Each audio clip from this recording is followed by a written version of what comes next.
제목 성룡은 끝없이 달렸고 주윤발은 천천히 걸었다.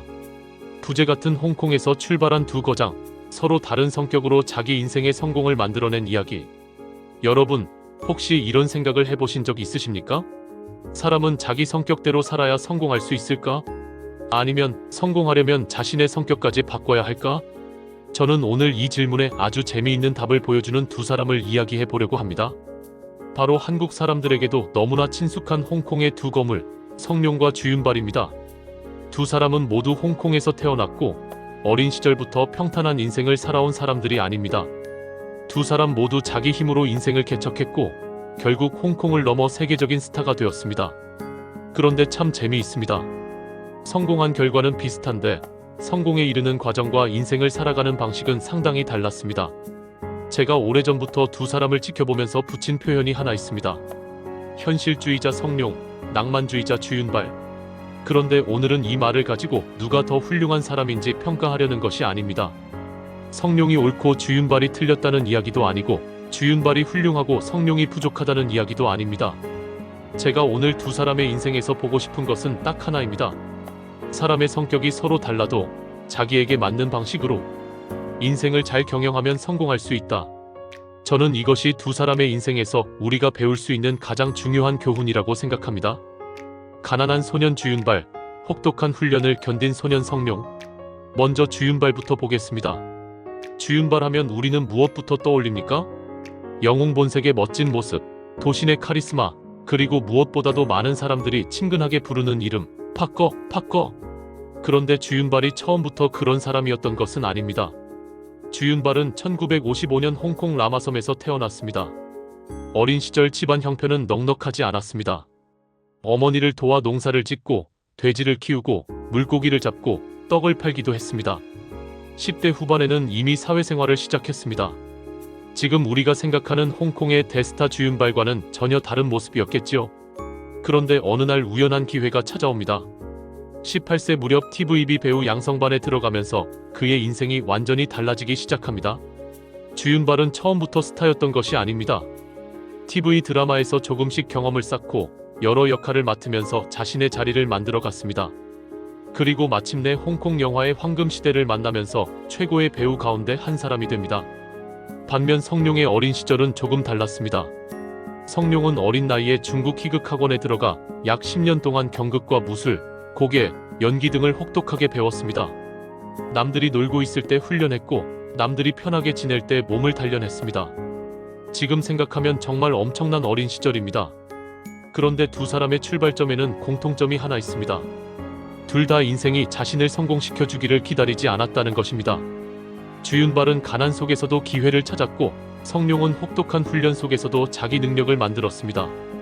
저는 여기서 첫 번째 인생의 교훈을 발견합니다.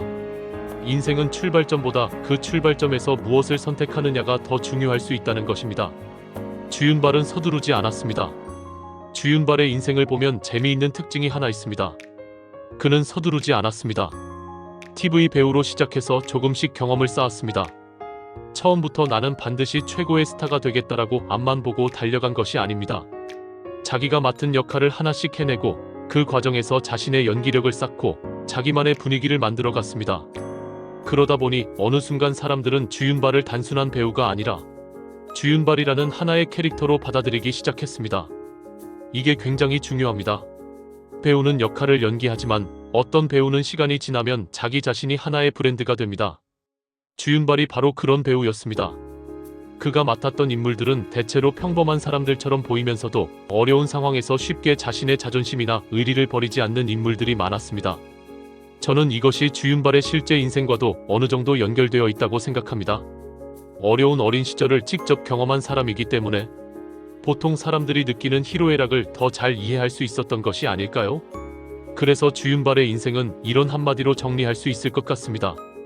한 걸음씩, 그러나 자기 방식으로. 그런데 성룡은 달랐습니다. 성룡은 좀 더 공격적이었습니다. 그의 인생에는 이런 말이 잘 어울립니다. 남들이 못하는 것을 내가 해보자. 당시 홍콩 영화에는 오늘날처럼 컴퓨터 그래픽이나 첨단 특수 효과가 없었습니다. 위험한 장면을 실제로 해야 했습니다. 성룡은 여기에서 자신의 강점을 발견합니다. 다른 사람들이 하기 힘든 액션을 직접 해내기 시작했습니다. 그런데 여기서 성룡의 진짜 대단한 점은 단순히 몸을 아끼지 않았다는 것이 아닙니다. 그는 자기만의 장르를 만들어냈습니다. 무술의 코미디를 결합하고 고개와 액션을 결합하고 자신의 표정과 몸짓까지 하나의 무기로 만들었습니다. 결국 성룡은 이소룡을 따라가는 또 한 명의 무술 배우가 아니라 성룡만이 할 수 있는 영화를 만들어낸 것입니다. 저는 이것을 아주 중요한 성공의 원리라고 생각합니다. 자신의 약점까지도 자신만의 경쟁력으로 바꾸는 것. 이것이 성룡이 가진 뛰어난 능력이었습니다. 주윤발은 배우에서 인물이 되었습니다. 주윤발의 성공에는 또 하나의 중요한 변화가 있었습니다. 그는 어느 순간부터 단순한 배우가 아니라 주윤발이라는 사람 자체가 하나의 이미지가 되었습니다.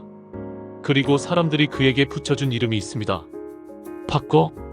그런데 이 거라는 글자가 참 재미있습니다. 그냥 나이가 많아서 붙이는 호칭이 아닙니다. 친근함과 존경이 함께 들어있습니다. 사람들이 스타를 좋아하는 것과 스타를 존경하는 것은 조금 다릅니다. 그런데 주윤발에게는 이상하게도 이 두 가지가 함께 있습니다. 왜 그럴까요? 저는 그가 오랫동안 사람들의 마음을 관리해왔기 때문이라고 생각합니다. 어떤 사람은 돈을 관리하고 어떤 사람은 명성을 관리합니다. 그런데 주윤발은 오랜 세월 동안 사람들의 마음을 얻었습니다. 그래서 그는 유명한 배우이면서도 우리에게는 왠지 친근한 발 형님으로 남아있는 것입니다. 성룡은 홍콩에 머무르지 않았습니다. 성룡에게는 또 하나의 특징이 있습니다. 이미 성공했는데도 거기서 만족하지 않았다는 것입니다. 홍콩에서 이미 최고의 스타가 되었지만 그는 더 큰 세계를 바라봤습니다. 바로 할리우드였습니다. 물론 처음부터 성공한 것은 아닙니다. 언어도 다르고 문화도 다르고 영화 제작 방식도 달랐습니다. 성룡은 미국 시장에서 여러 차례 어려움을 겪었습니다. 그런데 여기서 중요한 것이 있습니다. 실패했다고 해서 꿈을 버리지 않았다는 것입니다. 홍콩으로 돌아와 다시 활동하면서도 할리우드에 대한 도전을 포기하지 않았습니다. 그리고 마침내 1990년대 중반 홍범구를 통해 미국 시장에서 큰 성공을 거두었고 이후 러시아워 시리즈를 통해 세계적인 스타로 자리 잡았습니다. 이것이 성룡이라는 사람의 아주 중요한 특징이라고 생각합니다. 한 번 안 됐다고 끝내지 않는다. 안 되면 다시 해보고 다시 안 되면 방법을 바꾸어 보고 그래도 안 되면 또 다른 길을 찾습니다. 성룡의 인생에는 이런 단어가 잘 어울립니다. 도전, 돌파, 확장, 그리고 재도전. 주윤발도 세계로 나갔지만 방식은 달랐습니다. 주윤발도 결국 할리우드로 갔습니다. 리플레이스먼트 킬러, 애나 앤드 킹 등을 거쳐 이안 감독의 와호장룡에 출연하면서 세계적인 관객에게 자신의 존재를 알렸습니다. 그런데 성룡과는 조금 다른 느낌이 있습니다. 성룡이 할리우드에 가서 내가 세계 시장을 정복하겠다 라는 느낌이었다면 주윤발은 조금 더 새로운 세상이니까 한번 경험해보자 라는 느낌에 가까웠다고 저는 생각합니다.